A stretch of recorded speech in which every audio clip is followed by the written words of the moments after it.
What's one surprising way a woman could end up in the history books? How about donning an army uniform, walking into a war, and leaving behind nothing but an arrest record to tell the tale? Hi, I'm JR, your friendly neighborhood Civil War reenactress, here with your latest edition of Keeping the Hysteria in American History. Recently, Charles Pendleton from the Vicksburg Civil War Museum designated May as United States Colored Troops Heritage Month, because the Bureau of Colored Troops was established in May 1863. Throughout the Civil War, approximately 185,000, mostly black men, served under the USCT banner. But one USCT soldier may have been a woman from Winchester, Virginia. Her name was Lizzie Hoffman. Lizzie disguised herself as a man and joined up with the 45th U.S. Colored Infantry, whose flag pictured here was designed by prominent black artist David Bustill Bowser. Now, some sources state that Lizzie served with the 45th for 2 years.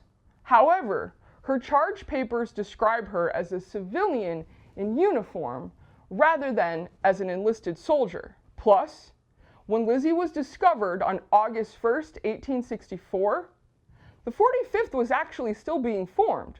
So the timeline might be closer to a few weeks rather than a couple of years. Lizzie was found among members of the 45th at the wharf in Alexandria as they tried to board the steamer John Brooks, a Union troop transport that ran along the Potomac River.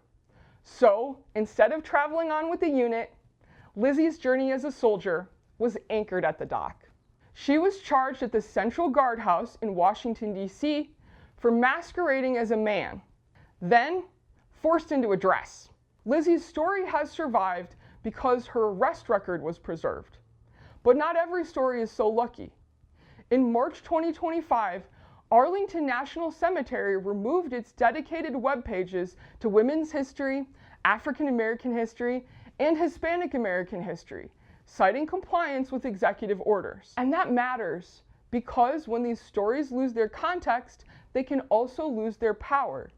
Especially the stories of black enslaved women who were legally prevented from literacy and recorded as property rather than people.